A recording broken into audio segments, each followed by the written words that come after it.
Well, it's faith and a lot of hard work, Chris. Yes, I heard you call yourself the connector for this squad, but it begins on the defensive end, knowing every night you're going to get some of the NBA's most talented players, and you have to guard them on the perimeter. What's the mentality that you bring to that job every day? Oh, that gets me going.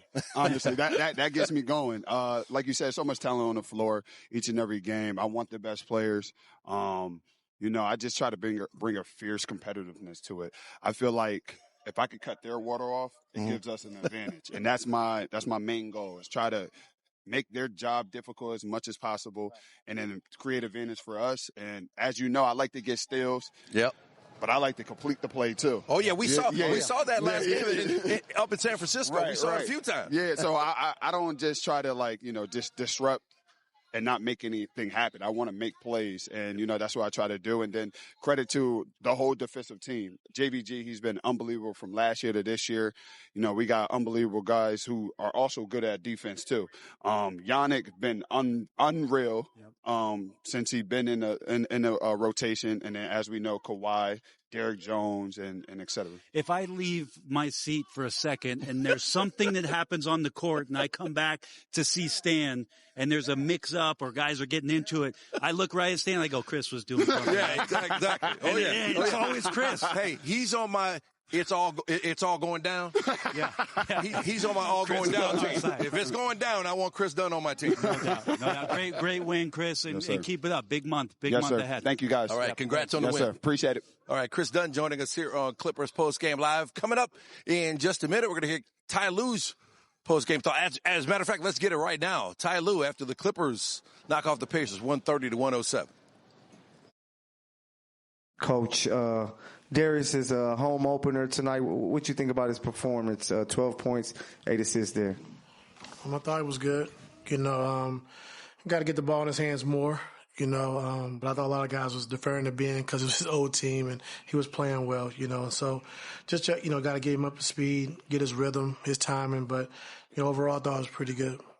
Ty, I know before the game, a lot of the talk was about Zoo. There was the first time out, they played the video for him, and he gets the ovation that he got. And it seemed like your entire bench was up and watching the video and, all that stuff. Like, what did you make of the video? What did you make of the reception he got from the fans actually coming back and, for the first time? Yeah, I thought it was great. Like I said, that's one of the worst times of the season when you have to trade guys that you care about, you're going to have a relationship with. And, Zoo's been for 8 years, eight years, and was the longest tenured guy with the Clippers that we had on the team. And so, it was tough. It was tough when he left, and I'm glad the fans, really showed their appreciation. I'm glad the players and coaching staff really showed their appreciation for him because he deserves it. Coach, going back to Garland, can you talk about his ability to get to the paint? Seemed like he created shots. He had that lob at Yannick, hit Mathurin on the wing. Can you talk about what that's going to do for you guys' offense moving forward? Yeah, I think just his pace, his ability to make plays and get into the paint. We still got to learn the plays with our new guys and keep working on that. But, the execution hasn't really been great, because we're not knowing where we're supposed to be. Space is not great. Not understanding the play calls, and so we got to get better with that. And once we do that, I think we'll be really good.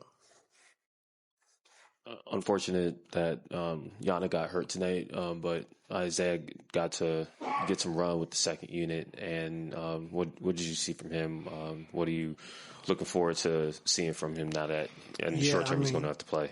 His activity defensively, having 3 blocks, I think running the floor, he's a speed roller, and he's pretty good in the pocket. As teams are blitzing, he can catch it in the pocket and make the right play. And so it was good to see him get out there. Just still gotta, just work on the plays, making sure we're executing the plays right, but, never fault his effort of how hard he plays, runs the floor. And, like I said, he's going to be good for us. Ty Lue talking about Isaiah Jackson, one of 6 Clippers in double figures. Darius Garland also in that number. We'll talk about his home debut coming up in just a minute. And Chris Dunn sat down just as we were getting into Kawhi Leonard's night, so we'll revisit that in just a minute. Clippers over the Pacers, 130-107. We're back with more in just a minute. Yama over everybody. WEMBANYAMA. À 3 points. Oui, oui. the Grim Reaper. Again, Wemby, another block. That's 5 for Victor. Checking to YANIC. But the alley-oop is good. WEMBANYAMA fading away. There are no words for what we just saw. Dealing with that, guys, the next challenge for the Clippers as they play at San Antonio on Friday. And you look at what the Spurs did in February, led by WEMBANYAMA, led the NBA in February in blocks, 3.7 per game, and the Spurs plus 15.8 when he's on the court. Very daunting task, especially with the KONAN NIEDERHAUSER news tonight. Yeah, very difficult. It would have been difficult if they had YANIC and Akeem Olajuwon and Shaquille O'Neal and whoever else at center if you wanted to sign them for a 10-day contract. Right. With the way the Spurs are playing, I mean, they've been so effective offensively and defensively.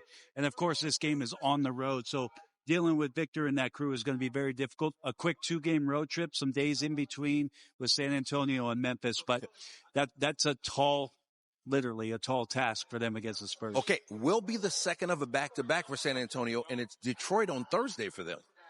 I appreciate you trying.